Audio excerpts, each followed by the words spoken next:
사랑하는 새나 친구들 반갑습니다. 여러분과 함께 수요일 말씀을 묵상할 최혁중 목사입니다. 사사 입다는 전쟁에서는 이겼지만 자신의 그 사랑하는 딸을 잃고 마는 슬픈 승리를 얻게 됩니다. 그런 입다에게 오늘 더 황당한 일이 벌어지는데요. 함께 말씀을 살펴봅시다. 오늘의 주제는 이기심이 삐죽삐죽입니다. 오늘의 말씀은 사사기 12장 1절에서 15절입니다. 에브라임 사람들이 소집돼 사본으로 가서 입다에게 말했습니다. 당신이 암몬 족속과 싸우러 가면서 우리에게 당신과 같이 가자고 왜 부르지 않았습니까? 우리가 당신과 당신의 집을 불태울 것이오. 입다가 그들에게 말했습니다. 내가 내 백성들과 함께 암몬 족속과 크게 싸움을 벌이며 내가 너희를 불렀을 때 너희는 나를 그들 손에서 구하지 않았다. 너희가 돕지 않는 것을 내가 보고서 내 목숨을 내 손에 맡기고 내가 암몬 족속과 싸우러 나갔더니 여호와께서 그들을 내 손에 넘겨주신 것이다. 그런데 왜 너희가 오늘 나와 싸우려고 나왔느냐? 그러고 나서 입다는 모든 길르앗 사람들을 불러 모으고 에브라임과 싸웠습니다. 에브라임 사람들이 너희 길르앗 사람은 에브라임에서 도망친 사람들로서 에브라임과 므낫세 사람 가운데 있는 사람들이다 라고 말했기 때문에 길르앗 사람들이 에브라임을 무찔러 버렸습니다. 길르앗 사람들은 에브라임으로 가는 요단강 나루터를 차지했습니다. 에브라임에서 살아남은 사람이 내가 강을 건너가겠소 라고 말하면 길르앗 사람은 그에게 내가 에브라임 사람이냐 라고 물어보았습니다. 만약 그가 아니다 라고 대답하면 그들은 쉿볼렛이라고 말해보라고 했고 그가 십볼렛이라 말하여 정확하게 발음하지 못하면 그들은 그를 잡아다가 요단강 나루터에서 죽였습니다. 그때 에브라임 사람이 4만 2천 명이나 죽었습니다. 입다는 사사로서 이스라엘을 6년 동안 통치했습니다. 길르앗 사람 입다는 죽어서 길르앗 성읍에 묻혔습니다. 그의 뒤를 이어서 베들레헴 출신의 입산이 사사로서 이스라엘을 다스렸습니다. 그에게는 아들 30명과 딸 30명이 있었습니다. 그는 딸들을 다른 지역에 시집 보내고 아들들을 위해 다른 지역에서 30명의 여자들을 맞아들였습니다. 그는 사사로서 이스라엘을 7년 동안 다스렸습니다. 입산이 죽어 베들레헴에 묻혔습니다. 그의 뒤를 이어서 스불론 사람 엘론이 사사로서 이스라엘을 10년 동안 다스렸습니다.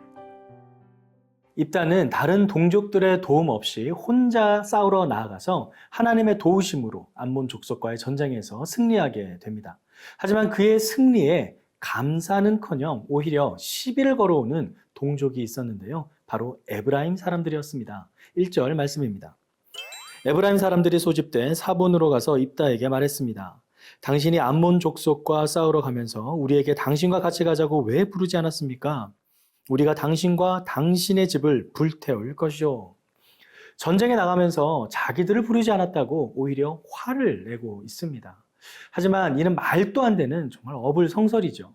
이 황당한 시비에 입다는 이렇게 이야기를 합니다. 2절과 3절 말씀입니다. 입다가 그들에게 말했습니다. 내가 내 백성들과 함께 암몬 족속과 크게 싸움을 벌이며 내가 너희를 불렀을 때 너희는 나를 그들 손에서 구하지 않았다. 너희가 돕지 않는 것을 내가 보고서 내 목숨을 내 손에 맡기고 내가 암몬 족속과 싸우러 나갔더니 여호와께서 그들을 내 손에 넘겨주신 것이다. 그런데 왜 너희가 오늘 나와 싸우려고 나왔느냐? 도와달라는 입다의 요청을 거절한 것은 바로 에브라임 사람들이었습니다. 그런데 자기들이 한 그 행동은 생각하지도 않고 오히려 말도 안 되는 시비를 걸고 있는 것이죠. 전쟁에서 승리를 하니 그 공로를 가로채기 위해서일까요? 여호수아라는 그 위대한 지도자를 배출한 에브라임 사람들이 항상 자신들이 자신들 민족의 리더라고 자부했던 자기들의 그 자존심에 오점이 생겨서 시비를 걸었던 걸까요? 사실 이 말도 안 되는 시비는 이번이 처음이 아니었습니다. 기드온이 미디안과의 싸움에서 승리를 했을 때도 에브라임 사람들은 기드온에게 지금과 똑같이 왜 자신들을 부리지 않았느냐 라면서 시비를 걸었던 적이 있었죠. 이는 분명 에브라임의 잘못이 맞습니다. 그들의 교만으로 인한 잘못입니다. 하지만 기드온 때와는 달리 입다는 이 협박하는 에브라임 사람들을 그냥 가만히 두지 않았습니다. 끔찍한 일이 벌어지고 마는데요. 무려 4만 2천 명이나 되는 에브라임 사람들을 입다가 모두 죽여버린 것입니다. 입다는 형제 에브라임 사람들을 용서하지 않았습니다. 자신을 비난하고 협박한 그들에게 철저히 복수했습니다.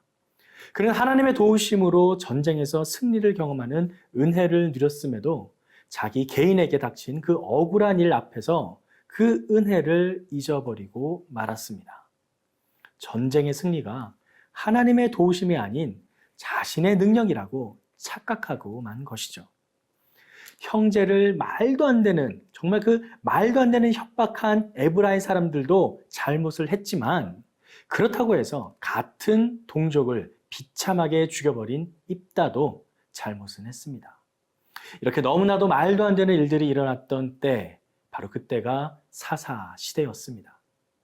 정말 슬픈 시대입니다. 하나님의 인도하심이 있지만 여전히 사람들은 자신의 소견에 옳은 대로 행했던 때입니다. 같은 민족끼리 협박하고 싸우고 죽이는 슬픈 역사가 흐르는 때가 바로 이 사사시대였습니다. 그래서일까요? 입다의 죽음에 대해 사사기 기자는 암몬 자손의 위협이 제거되었다거나 입다가 사사로 다스리는 동안 평안했다라는 등의 그 어떤 평가도 하지 않았습니다. 사랑하는 새나 친구들, 하나님이 함께 계셔도 그 말씀에 순종하지 않고 자신의 소견대로 살아가면 오늘 본문의 입다와 에브라임 사람들과 같은 슬픈 현실 앞에 처하게 됩니다. 우리의 삶의 중심에 하나님이 거하실 때 우리는 진정한 평안을 경험할 수 있습니다.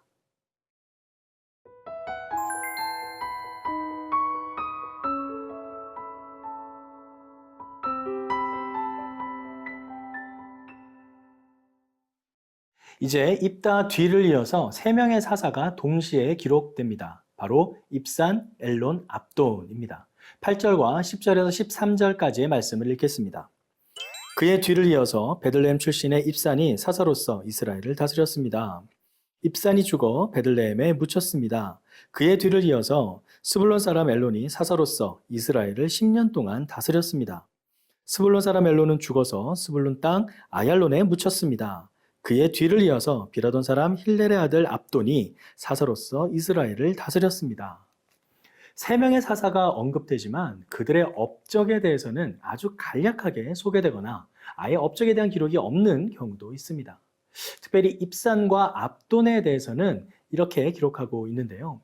입산의 자녀들을 다른 지역의 사람들과 결혼을 시켰다고 합니다. 그것은 국제적인 관계에서 어느 정도의 입지를 다지고 있었다라는 것을 알 수 있습니다. 또한 압돈의 자녀들이 나귀를 타고 다녔다라고 기록하는데요. 이것은 그만큼 부와 평화가 있었다는 것을 상징적으로 알 수 있습니다.